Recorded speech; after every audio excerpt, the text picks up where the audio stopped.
Docteur Daniel Guggenheim, bonjour, Boker Tov. Bonjour. Alors, les élections, on en a parlé sous tous les angles, hein, mais essentiellement, bien entendu, les développements politiques. Mais je voudrais que nous en parlions sous l'angle économique et essayer de vérifier un peu, d'abord, qu'est-ce qui va se passer maintenant en Israël, parce que ça fait déjà plus de 6 mois que l'on est, on va dire peut-être 9 mois que l'on est en campagne électorale. Et tout le monde, les Israéliens, ont le sentiment que lorsqu'un gouvernement sera formé, eh bien une des premières décisions, ce sera d'imposer, on va dire, des coupes budgétaires extrêmement sensibles. Qu'est-ce qui nous attend ? Est-ce que l'on peut déjà savoir ce qui va nous attendre après les élections, après qu'un gouvernement sera formé, si ce gouvernement est formé ? Oui. D'abord, premièrement, la réaction hier des marchés financiers a été une augmentation de la bourse et le shekel qui s'est renforcé. Ça veut dire ? Ça veut dire que les marchés financiers croient qu'il y aura un gouvernement d'union nationale et qu'il y aura un gouvernement. C'est ça, très vite. Oui. Ça, c'est ce que les journaux disent. C'est peut-être une autre chose aussi qui s'est passée, que les gens n'ont pas vu à cause de la campagne électorale. Il y a des résultats extrêmement encourageants qui sont venus de la balance des paiements d'Israël au deuxième trimestre, qui ont été publiés maintenant, avec un excédent de plusieurs milliards de dollars. La haute technologie Israël, malgré le shekel, se vend extrêmement à l'extérieur. Oui. Et d'un côté, il y a des investissements étrangers très importants, nous en parlons souvent ici, dans la technologie haute, qui fait que même à ce niveau-là, Israël gagne, est bénéficiaire. Et surtout, la dette extérieure, au contraire, Israël a plus de biens que de dette extérieure, 160 milliards de dollars. C'est beaucoup mieux que dans notre pays, ce qui explique la force du shekel et ce qui explique. Une autre chose, vous avez parlé de vacances de la Knesset.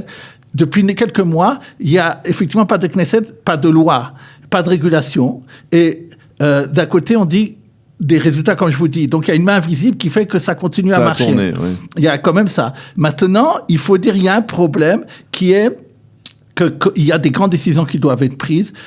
Je ne sais pas au niveau du vice budgétaire, je ne sais pas ça, mais des grands projets, des choses dont nous parlons ici du quotidien des gens, les transports publics et des choses comme ça, la santé, que oui, c'est un problème qu'on n'a peut-être pas assez d'ailleurs parlé dans la campagne électorale, qui doivent avoir dans quelques mois une réponse. Maintenant, une chose très importante que je ne sais pas si les gens le savent, qui est au niveau et politique et économique. Oui. Si le budget, il y a un budget qui doit être fait quand un gouvernement est nommé. Mais là, ce budget 2019, il est déjà prêt même le de 2020, non ? Pas du tout. Pas encore ? Maintenant, on vit depuis il n'y a pas de nouveau depuis que la Knesset a été... non, mais le budget 2019, il avait déjà été voté, il me semble. Oui, pour 2 ans, mais maintenant on vit sur... on divise par 12, par chaque mois par 12. Il n'y a pas de... C'est un problème pour chaque fois le ministère des Finances bloque des projets, bloque des choses, puisqu'il y a un problème. Maintenant, quand il y a un nouveau gouvernement, une des premières choses qu'il doit faire, c'est dans les accords de coalition, c'est de savoir quand il y aura un budget, de savoir ce que les gens s'entendent sur où il y aura les choses vont être... où l'argent va être mis et d'où on va prendre l'argent. Maintenant, ce qui se passe, c'est que si jamais un gouvernement est nommé et qui n'arrive pas, à mon avis en mars, quelque chose comme ça, à faire un budget, immédiatement, il n'y a plus de Knesset. Donc, ça veut dire que c'est pas d'abord.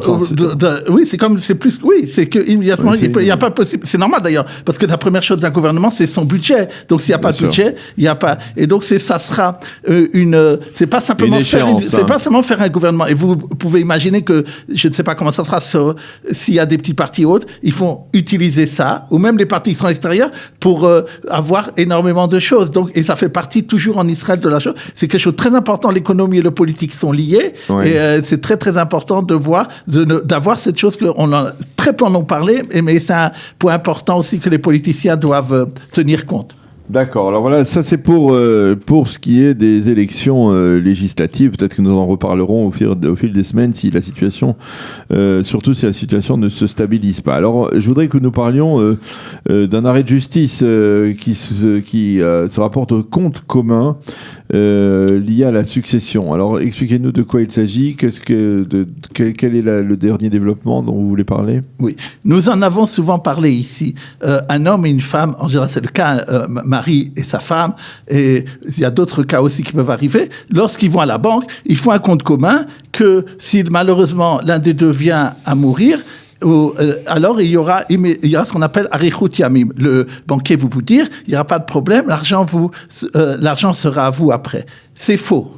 Et nous disons souvent, il y a eu récemment un arrêt de justice très très important. Le cas était d'une dame qui apparemment avait pas d'enfant, mais qui avait une sœur et une nièce. Et elle voulait qu'une somme de 240 000 shekels soit seulement pour une des deux personnes qui devaient hériter. Elle avait fait, c'est vrai, un testament, mais cet argent, elle n'avait pas envie non plus d'aller chez l'avocat, peu importe. Elle est allée à la banque. La banque, celle qui a ouvert le compte, lui a dit, c'est très simple. Voilà ce que tu vas faire. Tu vas ouvrir le compte commun avec elle, et quand tu vas mourir, alors ça ira à ta sœur. Faux. Et la nièce a entendu ça après la mort, et il y a un avocat, l'avocat dit, il y avait un testament avant, ce qu'une banque fait, ce que vous faites par la banque ne peut pas valable. Et donc ce qu'elle a fait, elle n'arrive rien du tout. Donc je reprends aux gens la façon, si quelqu'un il a beaucoup d'argent et il pense qu'il y a un problème ou d'héritage ou de choses, il y a la seule possibilité que vous avez sans passer par la justice immédiatement après la mort, ce sont ce qu'on appelle les coupots de Gimel, les polices d'assurance, tout ce qui est. Et là-bas dans le contrat, c'est explicitement marqué.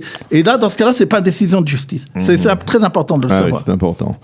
Alors nous allons parler maintenant des plateformes de prêt sur Internet, parce que ces plateformes de prêt, elles incluent désormais même les prêts immobiliers.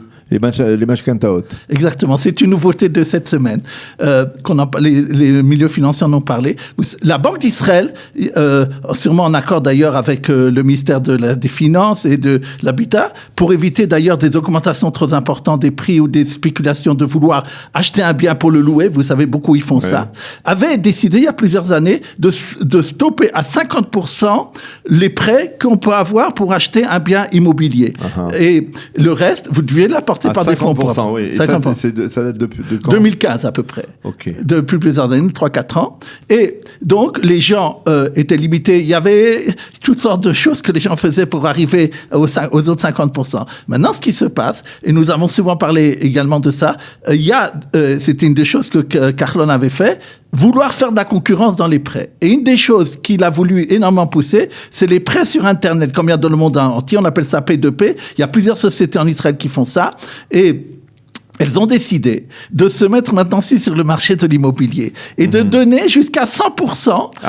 Vous dites simplement vous direz simplement comme dans une mashkanta que votre bien immobilier, vous le assujettissez, c'est à ce prêt, bien sûr, sinon ça serait pas. Mais d'ailleurs, une mashkanta, vous savez, maintenant beaucoup de gens les prennent non seulement pour acheter des biens immobiliers, mais même, comme c'est des prêts très long terme, ils achètent avec ça des voitures et des choses comme ça. Oui.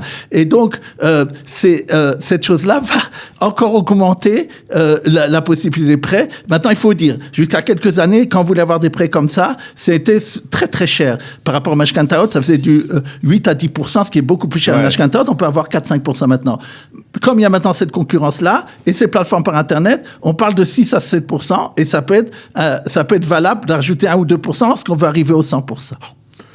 Alors très bien. Le dernier point que nous voulions soulever ce matin dans cette chronique, c'est un accord qui a été conclu entre Amazon qui s'installe en Israël, et ça c'est tout à fait officiel, et la poste israélienne. Cette poste israélienne qui est souvent très critiquée pour la lenteur de ses acheminements, elle a signé cet accord avec Amazon et c'est elle qui va donc devoir acheminer l'ensemble des produits qui sont vendus, qui sont achetés sur Amazon par les Israéliens. Est-ce qu'elle saura relever le défi, Daniel ?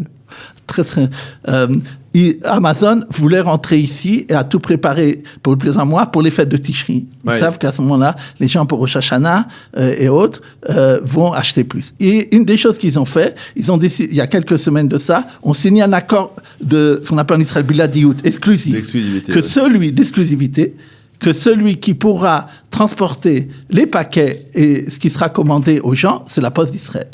Hier, il y a ce qui représente les entreprises qu'on appelle en Israël Igoud Lishkot Amisra et d'autres chambres de commerce sont allés dans dans l'institution qui s'appelle Reshut HaTacharut, celle qui est chargée de voir qu'il y a de la concurrence en Israël, en disant, écoutez, la Poste d'Israël c'est déjà un monopole. C'est un problème. Deuxièmement, vous venez de le dire, c'est pas extraordinaire l'expérience que nous avons avec eux. Et nous voulons que tu interviennes pour faire arrêter cet accord qui a eu lieu. Encore une fois, tout est préparé pour Amazon pour la fin du mois, pour vraiment la Rosh Hashanah. Et nous voulons maintenant arrêter cet accord exclusive, que tu interviennes pour dire que c'est un monopole et qu'elle n'a pas le droit de faire ça. Ah ouais, alors pour l'instant, la Poste d'Israël a dit je ne veux pas faire de remarques, du coup, de réagir par rapport à ça. On ne sait pas, c'est dans les prochains jours sûrement qu'on va savoir qu'est-ce qui va t'arriver, qu'est-ce qui va arriver. C'est intéressant de voir comment, toujours comme Israël les dernières minutes et comment ça va se terminer cette histoire. Eh bien, on en reparlera, je suppose, quand on le saura. Merci beaucoup, Dr Daniel Guggenheim, d'être venu et de nous avoir parlé de ces sujets, toujours très intéressant. Et bonne journée.